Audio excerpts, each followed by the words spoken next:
آیت نمبر 7، لقد کان فی یوسف و اخوتہ آیات للسائلین، اور حقیقت یہ ہے کہ یوسف علیہ السلام اور ان کے بھائیوں کا یہ قصہ ہے، اس میں سوال کرنے والوں کے لیے بہت ساری نشانیاں ہیں۔ آیت مبارکہ کا آغاز لقد کانا کے ساتھ ہے، جس میں تاکید پائی جا رہی ہے یہ قصہ حقیقت کے اوپر مبنی ہے۔ دنیا کے باقی قصوں میں اور اس قصے میں کیا فرق ہے کہ اس قصے میں جو سنایا جائے گا وہ سچ ہوگا، حقیقت ہوگا، اور اس قصے میں حکمت بھی ہے، تدبر بھی ہے، نصیحت بھی ہے، عبرت بھی ہے، جذبات بھی ہیں، کردار بھی ہے، جو کہ آپ کو کسی اور قصے میں ایسے نظر نہیں آئے گا۔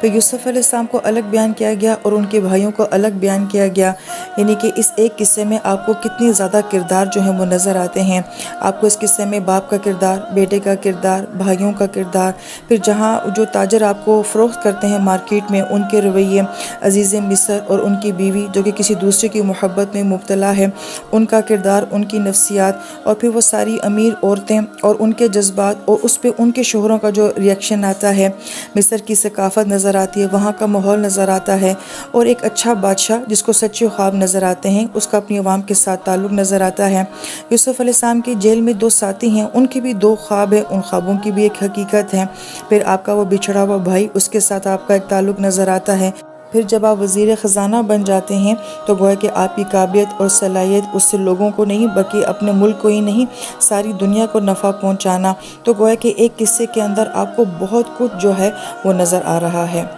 پھر یہاں پہ آیات کا لفظ آ رہا ہے جو کہ آیا کی جمع ہے، اور آیا کہا جاتا ہے مقصد کو، جو چیز ویلیو رکھتی ہو، تعجب کو بھی کہا جاتا ہے، تجسس کو بھی کہا جاتا ہے جس کے اندر سوال ہو، ندا کو بھی کہا جاتا ہے، نشانی کو بھی کہا جاتا ہے، پھول کے اگنے کو بھی کہا جاتا ہے، کسی چیز کی حقیقت کو بھی کہا جاتا ہے۔ اگر ان تمام معنوں کے اوپر غور کیا جائے تو یہی لفظ قرآنی آیات کے بارے میں بھی آتا ہے اور اس قصے کے بارے میں بھی آ رہا ہے کہ یہ قصہ ایک مقصد رکھتا ہے، اس لیے اس کو سنایا جا رہا ہے۔ اس قصے کی بہت ویلیو ہے، اس میں بہت سارے کردار اور رویے ایسے ہوں گے جو کہ ہمیں تعجب میں ڈال دیتے ہیں۔ اس قصے کو سن کے بہت سارے سوالات ہمارے ذہن میں آتے ہیں، اور اس قصے کی ہر بات ایسی ہے جو آپ کو اللہ کے قریب کر دیتی ہے، اور اس قصے میں بہت ساری نشانیاں ہیں،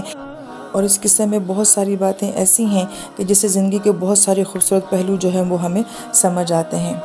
پھر آیت میں للسائلین آ رہا ہے، سوال کرنے والوں کے لیے، اور قرآن پاک میں اللہ تعالیٰ اکثر جگہ فرماتے ہیں یسألونک، وہ آپ علیہ السلام سے سوال کرتے ہیں، تو گویا کہ اس بات کو قرآن میں مینشن کرنا کہ وہ آپ سے سوال کرتے ہیں، اور یہاں پہ یہ فرمانا کہ سوال کرنے والوں کے لیے بہت ساری نشانیاں ہیں، تو گویا کہ اللہ تعالیٰ کو بندے کا سوال کرنا، اس کے جاننے کا شوق، حقیقت کو تلاش کرنے کا جو شوق ہے وہ اتنا پسند ہے کہ اللہ تعالیٰ نے اس جذبے کو یا اس کیفیت کو قرآن پاک کا حصہ بنا دیا ہے۔